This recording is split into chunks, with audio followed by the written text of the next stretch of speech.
ଯାହା ହରେଇ ଦେଇଛ ବା ହଜି ଯାଇଛି ତାକୁ ନେଇ ମନ ଦୁଃଖ କରନି, ନହେଲେ ଯାହା ଆସିବାକୁ ଯାଉଛି ତାକୁ ବି ହରେଇ ବସିବେ। ଯଦି କାହା ପାଇଁ କିଛି କରୁଛ ତାର ହିସାବ ରଖିଥାଅ ବନ୍ଧୁ, କାହିଁକି ନା ଆଜିକାଲି ଲୋକ ବହୁତ ଜଲ୍ଦି ପଚାରି ଦିଅନ୍ତି ତୁମେ ମୋ ପାଇଁ କରିଛ କ'ଣ।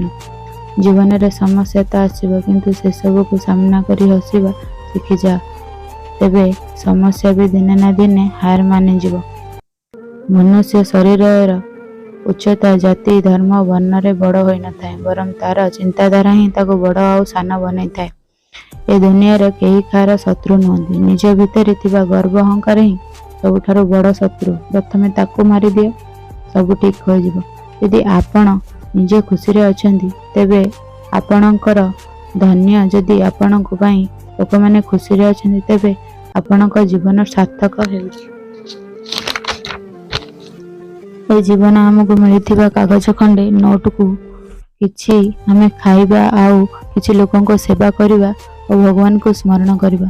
ନିଜ ଦୁଃଖ ପାଇଁ କେବେ ବି ସଂସାରକୁ ଦୋଷ ଦିଅନି, ନିଜର ମନକୁ ବୁଝାଅ, କାହିଁକି ନା ତୁମ ମନରେ ପରିବର୍ତ୍ତନ ହିଁ ତୁମ ଦୁଃଖର ଅନ୍ତ କରିପାରିବ। ବେଳେବେଳେ ଆମେ କିଛି ନ କରି ବି ଖରାପ ବନିଯାଉ, କାହିଁକି ନା ଲୋକ ଯେମିତି ଚାହାନ୍ତି ଆମେ ସେମିତି କରିନଥାଉ। କେବେ କିଛି କଥାକୁ ନେଇ ଗର୍ବ କରନି, କାରଣ ଭଲ ଭାବରେ ଜାଣିଛ ଗୋଟେ ରାତି ଏମିତି ବି ଆସିବ ଯାହା ପରେ ସକାଳ ହେବ କିନ୍ତୁ ଆମେ ଦେଖିପାରିବା ନାହିଁ। ଏବେ ଝିଅ ଜନ୍ମ ହେଲେ ଲୋକମାନେ ମନ ଦୁଃଖ କରି କୁହନ୍ତି ଝିଅ ଜନ୍ମ ହେଇନେଇଛି ତାକୁ ମାରିଦିଅ। ନାହିଁ, କେବେ ବି ସେ ଭୁଲ କରିବନି, କାରଣ ଏବେ ଅଧିକାଂଶ ଝିଅମାନେ ହିଁ ବାପା ମାଆଙ୍କୁ ଦୁଃଖରେ ଠିଆ ହୁଅନ୍ତି। ପୁଅମାନେ ବେରୋଜଗାରୀ ହୋଇ ବୁଲୁଛନ୍ତି।